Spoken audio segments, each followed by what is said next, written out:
Hi guys, welcome to my channel. Today, we'll dive into the sands of ancient Egypt to discover one of the greatest discoveries in history, the tomb of Tutankhamun. We'll relive the dramatic moment when Howard Carter opened the sealed door in the Valley of the Kings and saw wonderful things sparkling in the dark. But that's not all. We'll also explore the mystery of the so-called curse and the grim history of tomb robbers who hunted for gold under the scorching desert sun. We will follow another powerful force in ancient Egypt, the scribes. They kept records, collected taxes, copied sacred writings, tracked harvests, and recorded events that still shape our understanding of ancient Egypt today.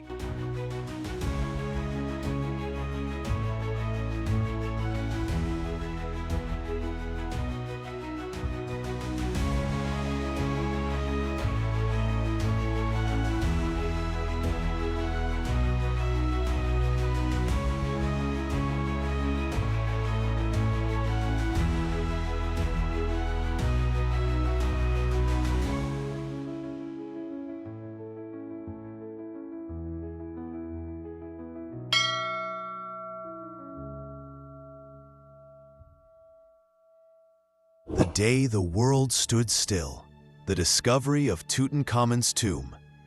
The Valley of the Kings lay silent under the scorching Egyptian sun in the autumn of 1922. For centuries, this arid stretch of land near Luxor had been the final resting place of Egypt's mightiest rulers. Most tombs had been plundered long ago, their treasures scattered across the ancient world. Archaeologists had scoured the valley for decades, convinced that nothing significant remained to be found. But one man refused to give up hope: Howard Carter. Howard Carter was not an aristocratic scholar like many of his peers.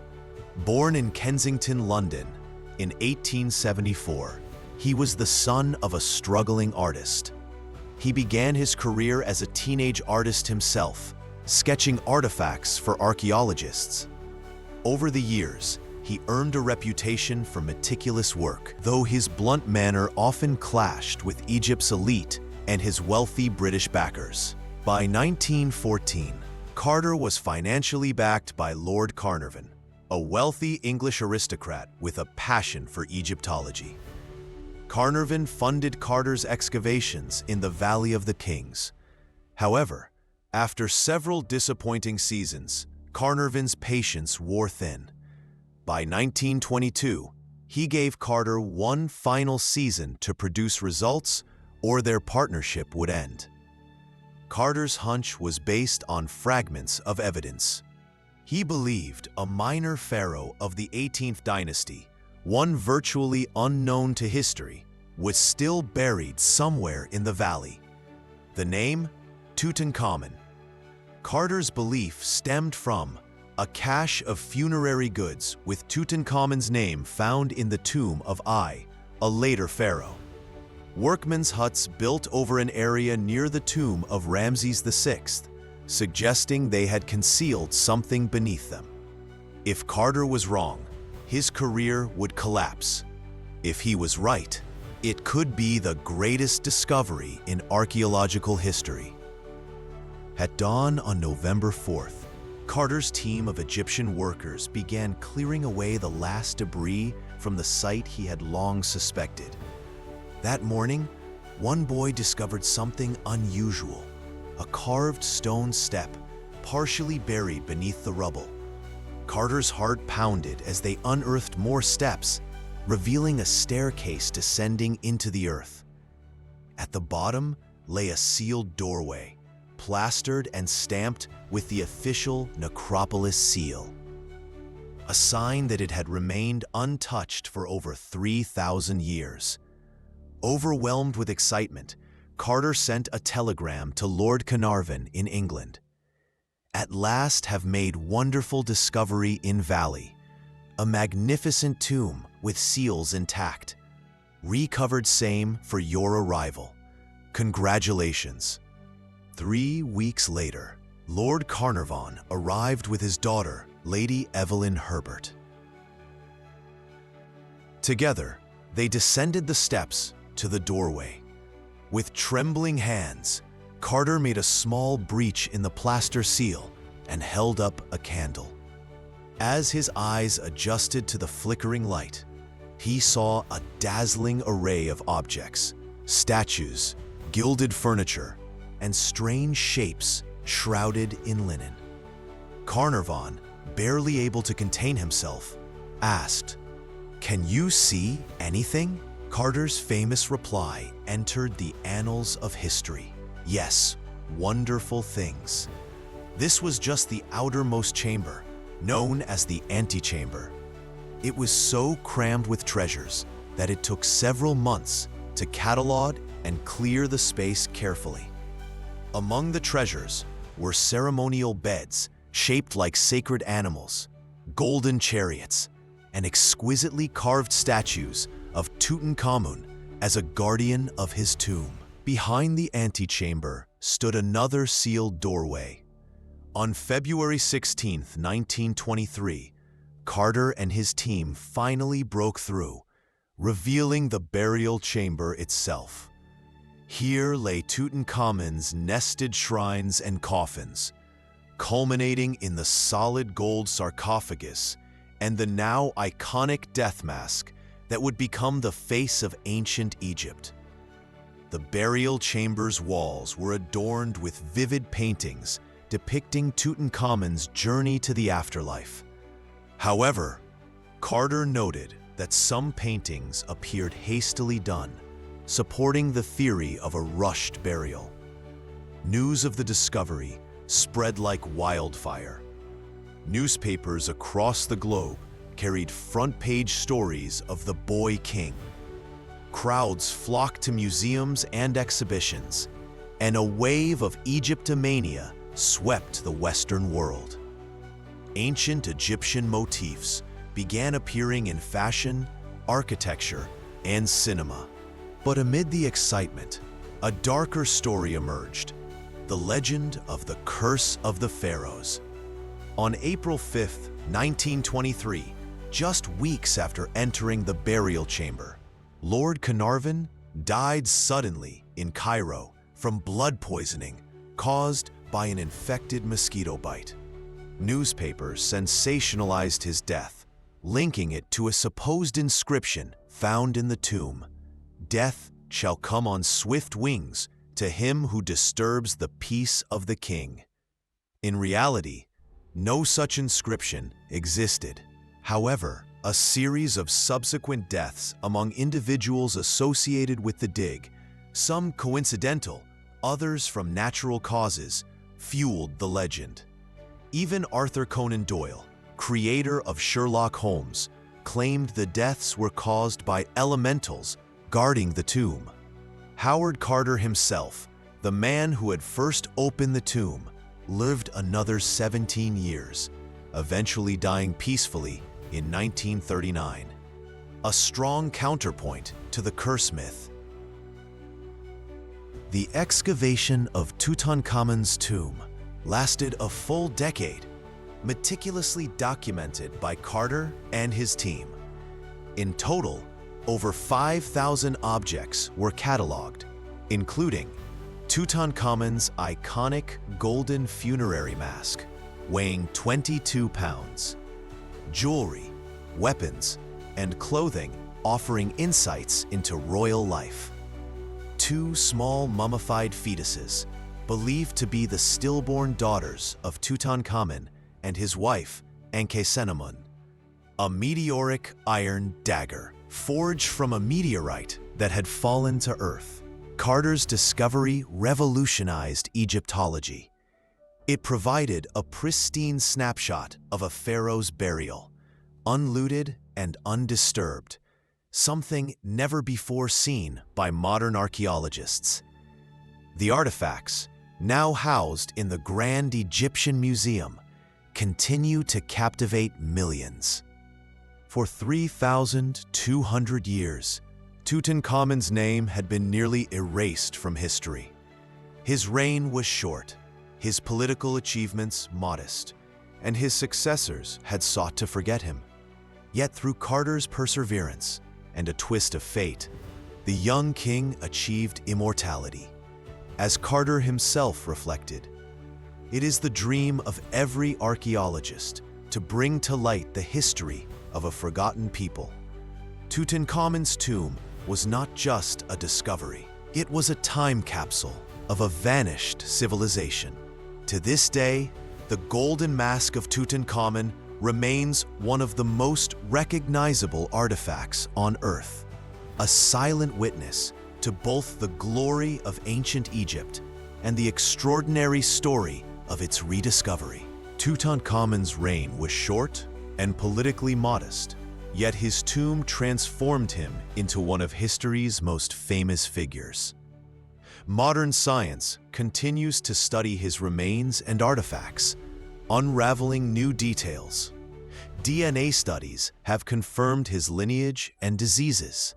CT scans have reconstructed his face and body, showing a fragile young man rather than the robust warrior depicted in ancient art.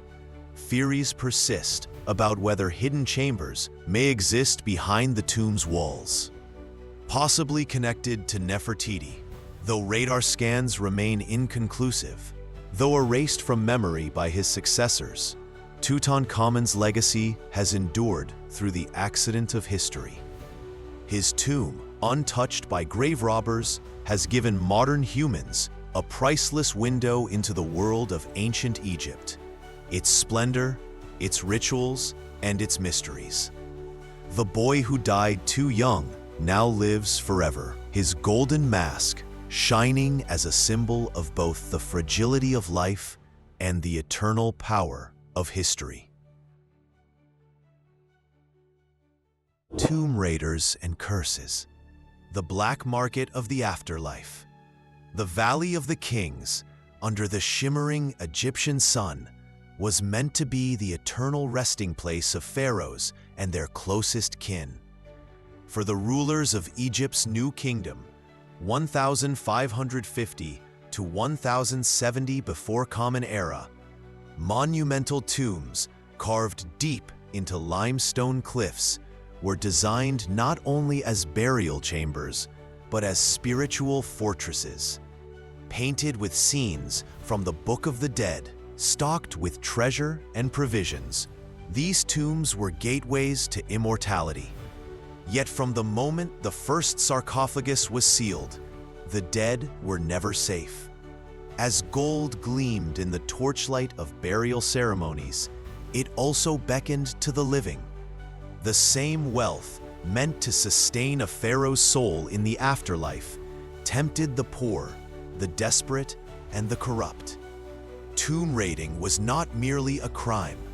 It was a betrayal of divine order, an assault on the very foundation of Egyptian belief. For Egyptians, disturbing the dead was thought to unleash chaos, bringing misfortune not only to the thief, but to the entire community. This fear gave rise to the earliest stories of curses, warnings inscribed on tomb walls to terrify would-be intruders.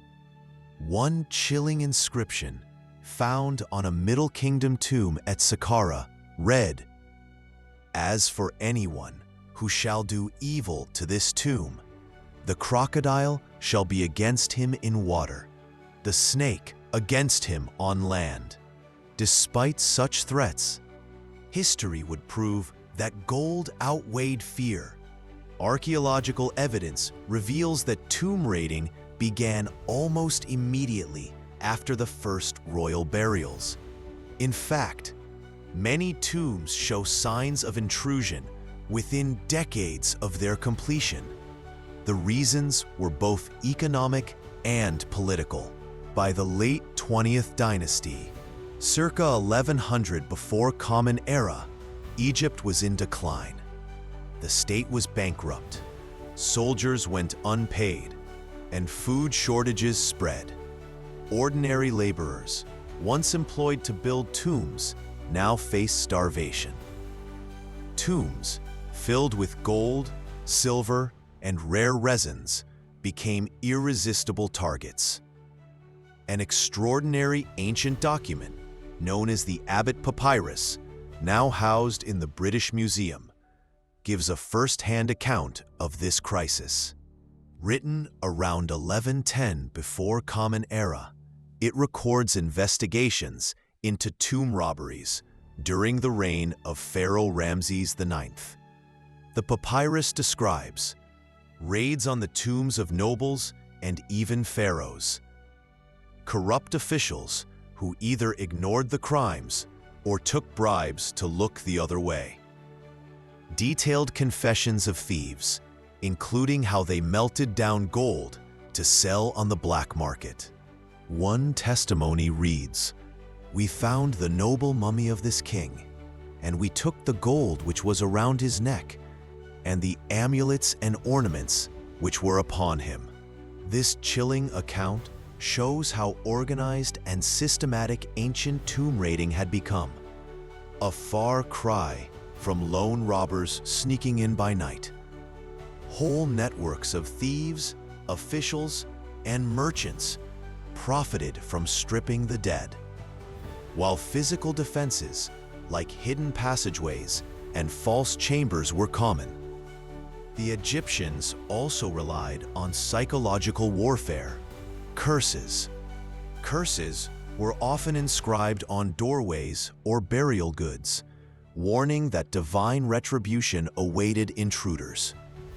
Many invoked the wrath of gods like Anubis, the jackal-headed guardian of the dead. One 4,000-year-old inscription reads, "Cursed be those who disturb the rest of a pharaoh.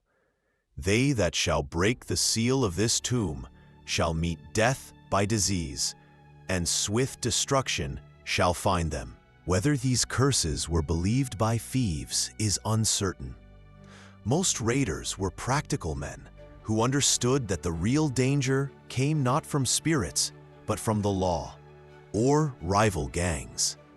However, the idea of the curse would outlive the ancient Egyptians. Centuries later, when European explorers uncovered these tombs, sensationalist journalists and occult enthusiasts revived the notion that pharaohs struck back from beyond the grave. The most famous example, of course, was the so-called Curse of King Tutankhamun, popularized after the sudden death of Lord Carnarvon in 1923. Though modern historians agree this was mere coincidence. As centuries passed, the plundering of Egypt's tombs shifted from survival-driven theft to a global black market for antiquities. When Egypt fell under Roman rule, 30 before Common Era onward, tomb raiding became semi-legal. Roman elites prized mummies and sarcophagi as exotic collectibles. Mummified remains were even ground into powder for use in medicines, a practice that horrifies modern sensibilities. In the Islamic medieval era, ancient tombs were often mined for building materials. Limestone blocks from pyramids were reused in mosques and homes. Papyrus scrolls and wooden artifacts were burned for fuel. Though less romantic than tales of treasure, these acts further devastated Egypt's ancient heritage. The most catastrophic wave of looting came during the 19th century, when European colonial powers turned Egypt into a hunting ground for antiquities. The spark was Napoleon Bonaparte's Egyptian campaign from 1798 to 1801. Napoleon's scholars meticulously documented ancient monuments, igniting a frenzy of interest back in Europe. Soon, wealthy collectors and museums competed to acquire Egyptian relics, no matter the cost. Figures like Giovanni Battista Belzoni, a former circus strongman turned explorer, became infamous for their exploits. Belzoni used explosives and brute force to open tombs in the Valley of the Kings. He transported massive statues, like the bust of Ramses II, to the British Museum. His methods caused irreparable damage to delicate tomb paintings and artifacts. During this period, mummies were sold on open markets in Cairo like common goods. Wealthy Victorians hosted mummy unwrapping parties, where guests watched ancient remains dissected for entertainment. Countless treasures were smuggled out of Egypt, many ending up in private collections across Europe and America. By the late 19th century, outrage over rampant looting gave rise to the first attempts at scientific archaeology. Scholars like Flinders Petrie emphasized careful excavation and documentation rather than treasure hunting. The Egyptian government, under increasing pressure, passed its first antiquities laws. In 1835, Muhammad Ali Pasha banned the export of antiquities, though enforcement was weak. In 1858, the Egyptian Antiquities Service was founded to protect heritage, led by Auguste Mariette. By the early 20th century, stricter regulations began to slow the flood of stolen artifacts. Still, the black market thrived. Even Howard Carter, who discovered Tutankhamun's tomb, operated in a world where foreign expeditions often kept a share of artifacts for their sponsors. Looting did not end with the advent of modern archaeology. Today, the black market for Egyptian artifacts remains a multi-million-dollar industry. During Egypt's 2011 revolution, widespread unrest led to a surge in tomb robberies. The Egyptian Museum in Cairo was broken into, with several priceless artifacts stolen. Remote archaeological sites were left unguarded, making them easy targets for organized gangs. Interpol and UNESCO now track the illegal trade in antiquities, but enforcement remains difficult. Stolen items are often laundered through international art markets, appearing in the collections of wealthy buyers who may not even know they are purchasing stolen goods. Even in modern times, the myth of the curse continues to fascinate. While historians dismiss supernatural explanations, the psychological impact of curses remains real. Archaeologists entering tombs today often report a palpable sense of reverence and unease, knowing they are treading in spaces meant to be sealed forever.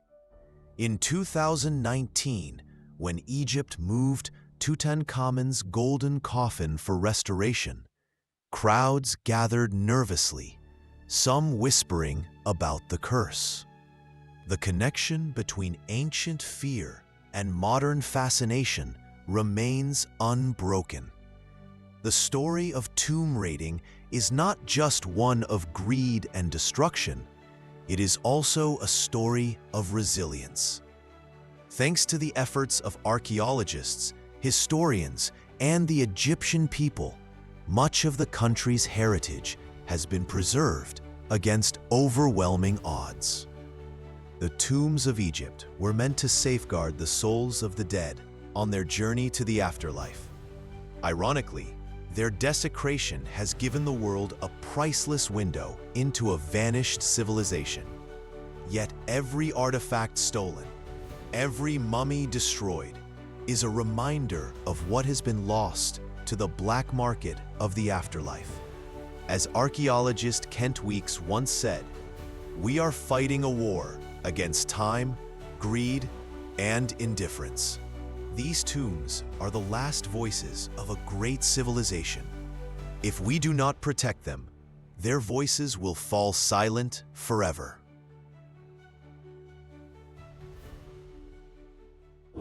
Why you wouldn't survive as a scribe on the Nile. Faded ink, oppressive deadlines, and paper cuts. The Nile River has been called the lifeblood of ancient Egypt, its seasonal floods giving rise to one of the most advanced civilizations in human history.